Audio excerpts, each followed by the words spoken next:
Buen día, estimados padres de familia. Estamos gustosos de compartir este espacio con ustedes. El día de hoy estamos aquí presentes para dialogar de tema muy importante. Mi nombre es Verónica Játiva y yo soy psicóloga de primaria. Yo soy Jimena Capello, soy la psicóloga de secundaria y en este World Café vamos a hablar sobre los conflictos. Tendremos estrategias para resolverlo, podremos definirlo para que esta sea una manera de gestionar y enseñarles a gestionar a nuestros hijos unas dificultades que pueden ser aprendizajes. Esperamos que sea de utilidad esta participación que tenemos el día de hoy. Bien, entonces el tema que vamos a tratar ahora es la clave para prevenir conflictos escolares. Y cuando hablamos de conflictos, podemos ver que estos aparecen en diferentes contextos y diferentes ámbitos. Encontramos conflictos en el trabajo, en la familia, en la pareja, también conflictos internos, ¿no es cierto?, que son las decisiones que podemos estar pensando cuál debemos tomar, ese diálogo interno que nos puede generar un conflicto interior. También tenemos los conflictos en el preescolar, en la primaria, que tienen los niños y que también se presentan en la adolescencia, en la secundaria. Todos estos conflictos tenemos porque somos personas diferentes, con diferentes gustos, intereses, diferentes expectativas y es natural que puedan presentarse durante la vida. Creemos también que es importante considerar que no solamente en el colegio hay conflictos, lógicamente, porque los niños son niños y les falta madurar, porque las niñas son mujeres o porque los adolescentes están en una etapa difícil, sino más bien el conflicto aparece durante todas las etapas y en diferentes contextos. Pero hay quienes mencionan que hay personas o gente que no tiene conflictos. Entonces veamos cuáles son las personas y dónde están las personas que no tienen conflictos. No están vivas. Porque sabemos que definitivamente quien no tiene conflicto ya no está en el cementerio. Entonces, donde hay vida, hay conflicto. Y precisamente el conflicto no es más ni menos que ese mecanismo que nos permite evolucionar, desarrollarnos, crecer. Vemos entonces que el conflicto se asume como un proceso inherente y natural de las relaciones humanas. Podemos ver aquí, ¿no es cierto?, que esta es la realidad, ¿no es cierto?, es la parte de aquí y tenemos a dos personas, cada una desde su perspectiva. Está observando y diciendo lo que ve. Entonces, para esta persona, este es un 6, esta es la realidad, porque lo ve desde su punto de vista, desde su perspectiva, y desde el ángulo que nosotros estemos, siempre vamos a tener una perspectiva limitada. Cuando vemos el 6 también es, ¿no es cierto?, por nuestra historia, por nuestros juicios, por nuestros prejuicios, es decir, estamos viendo la realidad desde un lado. Y si vemos acá, tenemos también la otra versión. Entonces nos preguntamos, ¿quién tiene la razón? Y podemos ver que la razón absoluta, no la tiene nadie. Porque cada uno tiene su razón. Es decir, la razón por la que la percibe de esta manera o de la otra. Cuando hablamos de conflictos, vemos que los desacuerdos entre los seres humanos pueden darse. Este puede ser un desacuerdo, ¿no es cierto? Y esto puede ser el problema a resolver. Este es nuestro desacuerdo. Ahora, no necesariamente todo desacuerdo es un conflicto. Se vuelve un conflicto cuando se da una escalada. Y esta escalada se da cuando yo pretendo tener la razón absoluta. Es decir, cuando yo digo, esto es 6, definitivamente así es, y no se hable más, ¿no es cierto? O viceversa. Entonces, primero comienza el conflicto porque la persona se estanca en defender su punto de vista. Y también puede haber una escalada, no solamente en el qué, que es el problema, sino también en el cómo. En cómo me estoy comunicando. Es decir, cómo son mis gestos, cómo es mi metacomunicación, mi tono de voz, mi facie, mi postura corporal. Entonces, si es que alguien alza, por ejemplo, el tono de voz, comienza a darse una escalada que puede generar un conflicto. Entonces, ¿por qué es tan importante entender esto? Porque el momento en que nosotros estamos seguros de que solamente tenemos una perspectiva de la realidad y estamos conscientes de eso, vamos a tener más apertura para comprender la otra perspectiva. Entonces, vemos, ¿no es cierto?, decíamos que donde hay vida hay conflicto. ¿Y qué conflicto es ese mecanismo para evolucionar y crecer?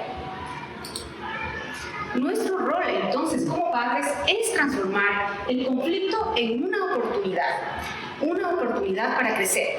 Si nosotros tenemos una connotación positiva del conflicto, les vamos a acompañar mucho mejor a nuestros niños, niñas y adolescentes, porque sabemos que es la oportunidad que tienen para aprender. Es decir, en la escuela, en el colegio, tienen esta oportunidad de poner en juego muchos mecanismos para poder desenvolverse y resolver los conflictos. Porque los conflictos podemos prevenirlos, podemos manejarlos y podemos resolverlos. No todos los conflictos se resuelven, pero sí podemos manejarlos.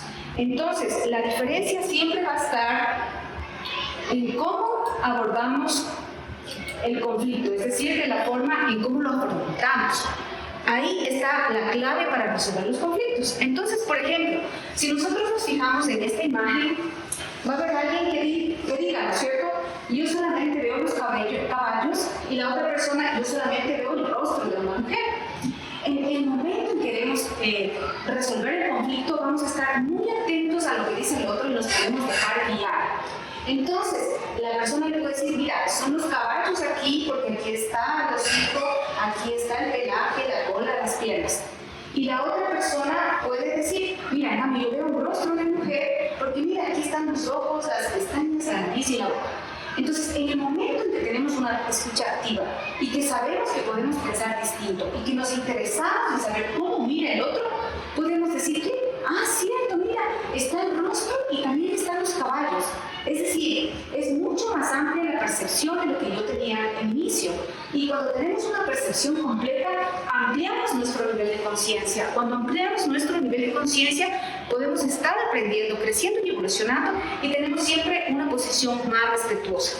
Entonces vemos que si decimos que el conflicto es una parte natural de la convivencia humana, por lo tanto hay que aprender a transformarlo siempre en una oportunidad.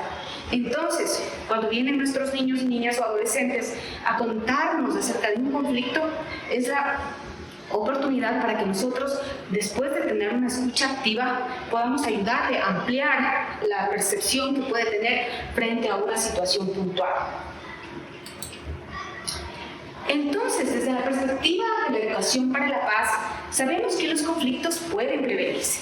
Y la forma de prevenir es hacer una intervención en el momento oportuno antes de que las tensiones suban, ¿verdad? Entonces, no siempre es una buena idea el poder comunicar un conflicto que puedan tener dos niños, un niño o un grupo de niños en el chat de padres de familia. Porque esto lo que suscita es que como somos seres distintos y diferentes, vamos a tener diferente apreciación frente al problema. Y lejos de resolver la situación, la vamos a complicar. Además, cuando en un chat estamos por WhatsApp, ¿no es cierto? Estamos hablando y dando el nombre de un niño o de una niña o de un adolescente, estamos de alguna forma violentando sus derechos, ¿no es cierto? Porque estamos dando un nombre y sin querer podemos estarlo rotulando. Y mucho más cuando estamos haciendo énfasis en adjetivos calificativos relacionados al ser y no al comportamiento.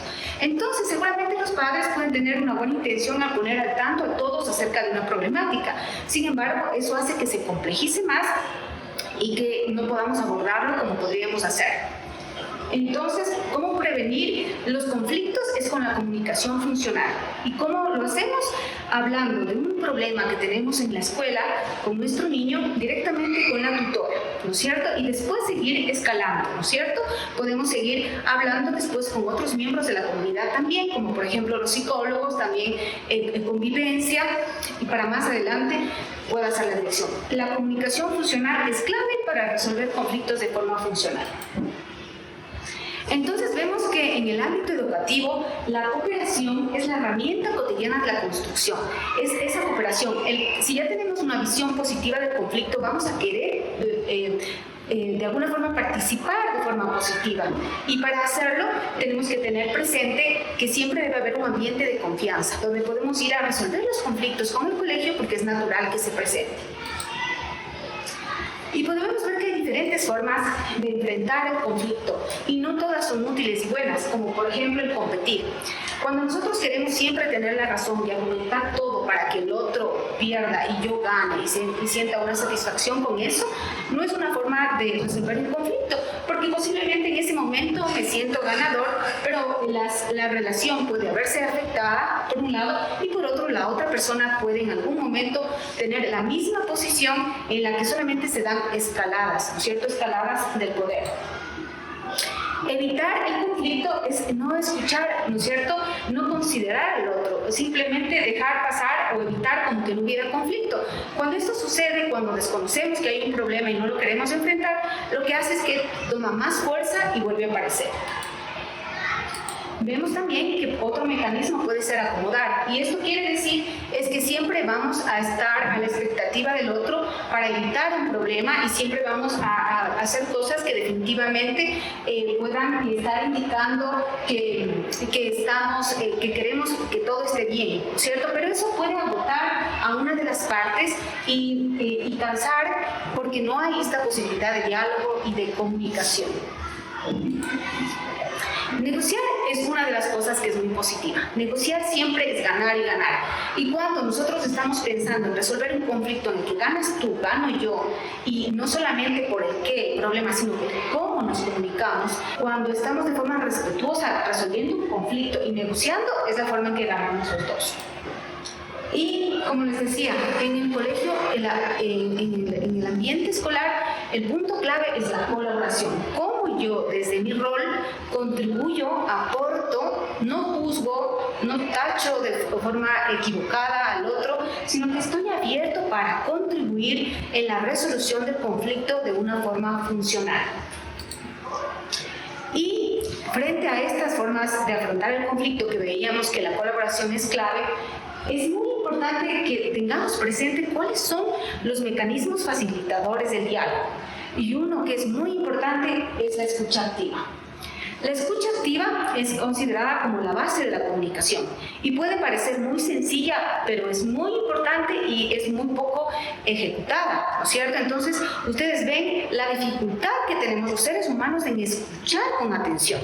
Entonces, cuando estamos en una discusión, generalmente la persona está ya pensando en qué es lo que va a responder para de alguna forma decir que tiene la razón y que esa es su perspectiva, ¿no es cierto? Entonces, la escucha activa es ese interés, esa curiosidad que puedo tener yo de forma muy genuina de poder entender al otro, de poder escucharlo plenamente. Sucede, ¿no es cierto?, que ahora con los medios que tenemos como los celulares y más, esta comunicación se ha visto todavía más afectada. Y los niños y los adolescentes nos comentan en muchas ocasiones que cuando quieren establecer comunicación con sus padres está de por medio del celular o viceversa. Esto también le sucede a los padres. Entonces es importantísimo encontrar el momento apropiado para poder comunicarnos, el momento apropiado, la forma adecuada de comunicarnos a través del cómo en nuestra metacomunicación y tener este interés genuino de saber qué piensa el otro para entonces descubrir su punto de vista, su perspectiva, enriquecer la situación y ganar en un conflicto. Ganamos siempre cuando podemos entender las dos partes y eso sí es posible. Dentro de la parte de la escucha es indispensable recordar que uno debe de escuchar para responder, no para reaccionar. Y de la misma manera dirigirse a la otra persona para que esta persona sienta, pueda entender lo que nosotros queremos decirle y nos pueda escuchar y no esté pensando qué responder, qué decirnos para demostrar que esta persona tiene la razón. Hablar de empatía siempre nos ha costado muchísimo porque si definitivamente como adultos a veces nos cuesta entender nuestras propias emociones, nuestros sentimientos, mucho más para un adolescente y para un niño que tienen menos recursos afectivos y emocionales. Entonces trabajar desde la compasión, trabajar desde esta importancia de mirar al otro con mucha ternura, con una escucha que nos permita realmente acoger lo que nos está diciendo esta persona, tener la sensibilidad para poder darle la importancia que esto requiere. Entonces, ser más compasivos, aprender justamente a que las otras personas también tienen una valía que debe ser reconocida y esta valía se da muchas veces a través de esta escucha que se puede prestar, de esta palabra que se puede dar al otro. Una manera indispensable que a ratos nos puede costar, tanto como padres como a los adolescentes y a los niños, es poner límites de manera respetuosa. Los límites es justamente el poder decir a otra persona hasta dónde puede llegar. Donde terminan tus derechos, empiezan los míos. En el caso cuando vamos a sancionar, cuando vamos a reclamar de alguna manera algo, solemos utilizar términos o expresiones que pueden ser ofensivas y en ese momento se bloquea la comunicación. Entonces, poner límites claros, no hagas esto. Poder decir como papás, hay momentos que realmente nos resulta imposible poder decir algo que vaya a ser de utilidad. Este conocido time out que se puso tan en boga para los niños es indispensable que sea también para los adultos, ¿no es cierto? En este momento no puedo hablar contigo, en este momento todo lo que diga puede ser ofensivo y esto va a todo tipo de relaciones, a las relaciones de pareja, a las relaciones con los hijos, en las relaciones laborales. Saber que hay un momento en el que uno no puede decir algo o no lo va a decir de una manera apropiada o fructífera es indispensable. Entonces, poder conocernos, saber que en este momento necesitamos retirarnos para luego poder dirigirnos y decir de manera adecuada lo que queremos decir. Justamente en este mismo orden va el no emitir juicios de valor. No necesitamos ofender a la otra persona, no necesitamos señalar sus defectos o los errores que nosotros vemos. Es indispensable podernos dirigir a la acción. Muchas veces en lugar de qué desordenado que eres, decir esta habitación está desordenada, qué deber tan mal hecho, este deber yo creo que tú podrías hacerlo mejor. ¿Qué opinas tú sobre esto? Son estrategias que en la cotidianidad sí nos permiten mejorar la relación con los demás y que estos conflictos puedan servir de aprendizaje, tanto para nuestros hijos como para nosotros. La coherencia es algo que como adultos muchas veces nos cuesta, ¿sí? Estamos muy empeñados en educar a nuestros hijos, en formar a nuestros hijos, en educar a los estudiantes, en formar a los estudiantes y no nos damos cuenta que nosotros somos un modelo a seguir. Que nosotros podemos decir un montón de cosas, pero si nuestro actuar es diferente, es contradictorio muchas veces a lo que nosotros hacemos, es indispensable que nosotros nos replanteemos esta coherencia, este modelo que nosotros somos para nuestros hijos, para nuestros niños y sepamos actuar como tal. Si es que nosotros estamos pidiéndole a alguien que sea ordenado, que deje el celular, que escuche, que sea atento, que sea amable, que sea respetuoso, que eso vean que nosotros actuamos, que vean que esa es nuestra forma de ser, que no descalificamos. Tienes que obedecerle a tu mami y cuando pasa algo, ay, es que tu mami está loca. O hazle caso a tu papi, no, en otras ocasiones, no le hagas caso. Entonces, estas son contradicciones que no solo confunden a los niños, sino que les dan esta herramienta y esta posibilidad de perderse en esta incoherencia y no saber cómo actuar en ciertos momentos. Esto nos parece que es indispensable recordar. Nosotros estamos aquí porque tenemos el mismo interés, porque nos importan sus hijos, porque nos importan nuestros niños y saber que actuamos como equipo, que si hay un conflicto, que si hay una situación en la que no coincidamos, el validarnos mutuamente como adultos que amamos a estos niños, que estamos a cargo de estos adolescentes, que queremos lo mejor para ellos, que podamos ayudarles a potenciar todo lo que en ellos les sirva para ser mejores seres humanos, es indispensable. Colegio y familia somos un equipo y debemos trabajar como tales. Evitar descalificaciones. Debe ser muy difícil para un niño escuchar descalificaciones sobre el profesor, sobre el mismo colegio y luego tener que acudir a este espacio. Entonces, sabemos que pueden haber situaciones en las que no coincidamos, como les decía, pero es súper importante que también podamos encontrar soluciones respetuosas que puedan permitirnos velar realmente por el bienestar de nuestros niños.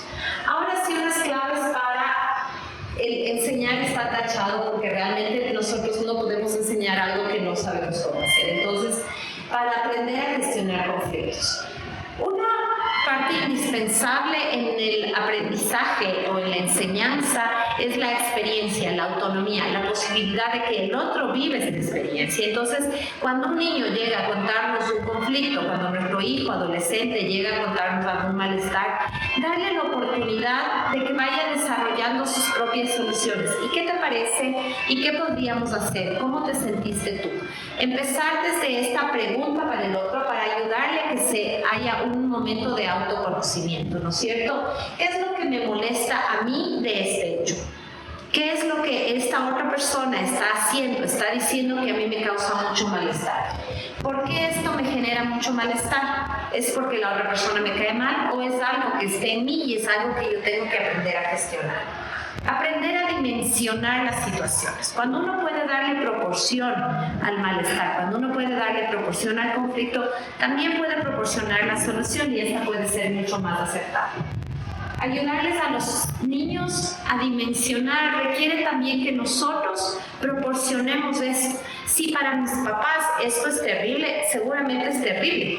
Entonces, si un papá o una mamá no pueden resolver un conflicto, los niños también piensan que todo es terrible y que no hay cómo resolver nada y que hay que pelear por todo. Entonces, es muy importante que nosotros podamos aprender a entender y a dimensionar qué es lo que está pasando. La autonomía es esta capacidad maravillosa que tenemos los seres humanos de asumir nuestros actos, de asumir nuestra administración del tiempo, de asumir nuestras actividades. Entonces, descubrir los recursos y capacidades que tenemos solamente lo vamos a poder hacer a partir de la experiencia. Que nuestros niños puedan aprender a resolver un conflicto y que sepan que nosotros respaldamos su decisión. Que puede ser que en ocasiones no estemos de acuerdo, que sea una decisión pensada que no cause mal, que no afecte a la otra persona de una manera grave, que no me afecte a mí o que no le afecte en este caso a nuestros hijos. Es valiosísimo. Entonces, que se pueda realmente ayudar a estos niños a que descubran esta sensación maravillosa que podemos tener cuando logramos resolver algo, cuando logramos encontrar la solución a algo, es indispensable que también pueda ser vivida por los niños. Como decíamos anteriormente, modelar esta posibilidad de resolver conflictos de una manera pacífica, esta posibilidad de escucharle al otro de una manera respetuosa, esta posibilidad de dirigirnos al otro de una manera que respete al otro, que le haga sentirse escuchado, que le haga sentir amado, es indispensable. Hay veces que los niños no pueden realmente encontrar posibilidades de solución. Entonces, ayudarles a ejemplificar. ¿Y tú qué le dirías? ¿Y qué piensas? Cuando son chiquitos, inclusive, escenificar, ¿no es cierto? A ver, ¿tú qué le podrías decir? ¿Tú cómo piensas? Valerse inclusive en ocasiones hay videos que pueden ser muy educativos, que pueden conversar. Son niños tan visuales y a ratos tan virtuales, que el poder encontrar algo que pueda permitir que haya una reflexión, una conversación familiar, un cuento, un libro, una anécdota personal, pueden ser experiencias que realmente permitan incrementar los recursos para gestionar de mejor manera los conflictos propios, porque les podemos amar un montón a nuestros hijos, pero nunca vamos a poder evitar que haya conflictos. Y el aprendizaje también está ahí, en que hay cosas que yo puedo controlar y hay cosas que no puedo controlar. Y la diferencia, el aceptar al otro por sus gustos, por sus opiniones, con su manera de pensar, con sus prácticas, es también indispensable. No si me irrespetan, no si me afectan de una manera evidente, pero el que otra persona sea diferente, tengo que aprender a vivir con eso, porque yo también soy diferente y el otro también tiene que aprender a vivir con eso. Aprender a soltar. Hay veces, y yo comentaba en la reunión, que hay veces que los papás nos quedamos como muy molestos cuando vemos que a nuestros hijos alguien le ha dicho algo o alguien le ha molestado. Y pasan los años y pasa el tiempo y a nosotros nos cuesta como dejar, como soltar. Es tan importante poder hacer esto por nuestra salud mental, primordialmente, pero también porque nuestros hijos vean que las otras personas también pueden cambiar, que yo puedo cambiar, que puedo ser mejor persona, que tengo que ser respetuoso, como decíamos, a partir de las diferencias, pero sobre todo que el estar en esta situación de conflicto, de enojo, de envidia, son dañinas principalmente para quien las siente. pedir ayuda cuando es necesario. Y esto creo que es una práctica indispensable. Nosotros estamos aquí como equipo DESE, como tutoras, como institución, para apoyarles a ustedes, para apoyarles a sus hijos e hijas en todo lo que ellos puedan requerir. Hay veces que el amor, la opinión de los padres no es suficiente, hay veces que también nosotros como papás nos podemos cegar en cierto momento. Entonces, saber que hay una posibilidad de alguien que nos pueda guiar, que nos puede escuchar, puede ser de muchísima utilidad. Y quería compartirles estos textos que encontramos, porque realmente pueden hacer la diferencia en la comunidad, no solo como colegio, no solo como ciudad, sino como mundo. Vivimos en un mundo tan conflictivo, tan competitivo, que a ratos nos olvidamos de nosotros. Formemos personas que no necesiten ser la cereza del pastel. Personas que sean un poco menos estrellas y un poco más miembros de equipo. Personas que sean un poco menos los que mandan y un poco más los que incluyen. Personas que sean un poco menos los primeros y un poco más los que acompañan a los últimos. Personas que sepan que la mejor manera de brillar, lograr, llegar, es aquella que considera a los demás. Recuerden, todo lo que genera bienestar a largo plazo proviene del bien ser. Muchísimas gracias por acompañarnos en esta jornada. Gracias, Vero. Creo que este ha sido una introducción al World Café, donde los papás trabajaron de forma muy concienzuda frente a algunos temas y algunas preguntas que lo que buscan es que la comunidad, en este caso en el colegio y los padres de familia, podamos trabajar de forma conjunta. El Departamento de Consejería Estudiantil está gustoso de poder escuchar inquietudes que ustedes tengan y estamos a las órdenes para resolver juntos cuando estamos convencidos de que el conflicto es una oportunidad y tenemos esta connotación positiva de hacerlo así. Muchas gracias. Gracias, Vero. Gracias.